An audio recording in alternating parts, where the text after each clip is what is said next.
May umorder sa atin si Mila ng alimango na may sipit at ito ay nakatali na. Ang tawag nga namin dito ay SB o Special B. Kita na nga rin kung babae o lalaki ang mga ito. At kilala na rin na bulik ang klase ng alimango na ito.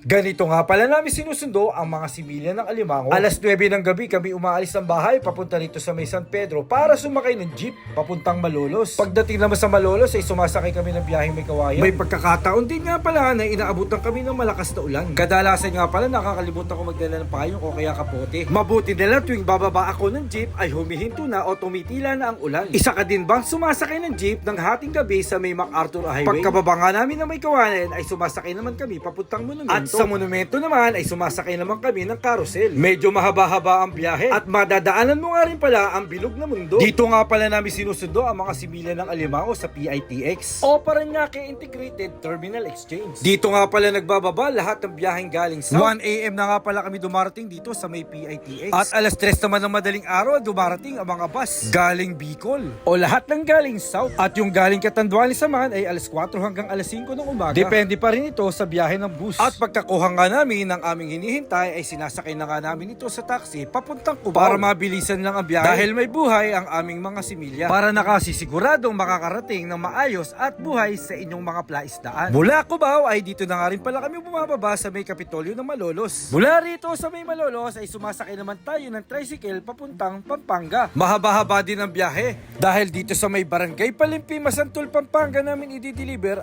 ang mga similya ng alimango. Ibinaba na nga namin ang 4 na kahon dito sa may Barangay Palimpi. At maya-maya lang ay dumating na si Boss Jerome. Boss, magandang tanghali. May alimango na naman kayo. Ito ang kanila alimango. 4 box. Ilang box? 4.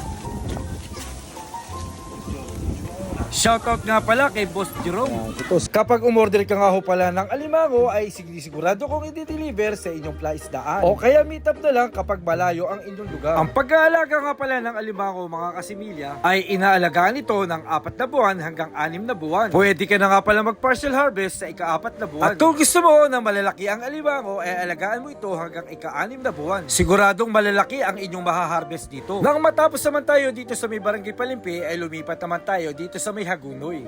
Nandito naman tayo ngayon sa may San Isidro, Hagunoy, Bulacan. At nagdala nga tayo dito ng alimango kay Kuya Bong. Kaya,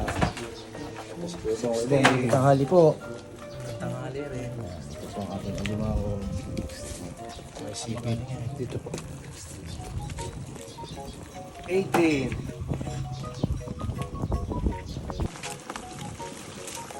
Ito nga ho pala yung alimangong bulik na may sipit na. At ito po ay lalaki. Kitang-kita naman po na bulik ang kanyang itsura at ang kanyang klase. Kaya po tinatalian para ho malakas na ihulog at ang mortality rate nito ay mababa lang. Kaya po sa mga naisong maghulog ng alimango na may sipit, PM nyo lang po ako. Sige po guys, happy farming!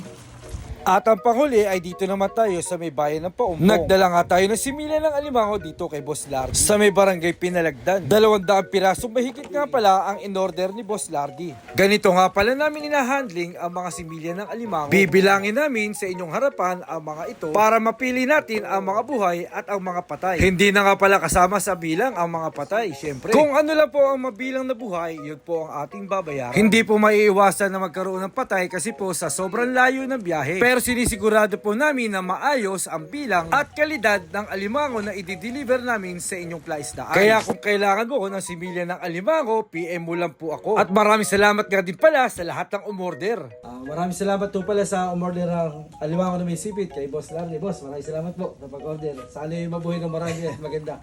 Kuya Bong, maraming salamat po. Sana may makahuli ng marami. Sana yung maraming makahuling marami at saka swertehin. Thank you po. Maraming salamat din nga ho pala kay Boss Jerome. Sige po guys, hanggang dito na lang. Salamat! Salamat!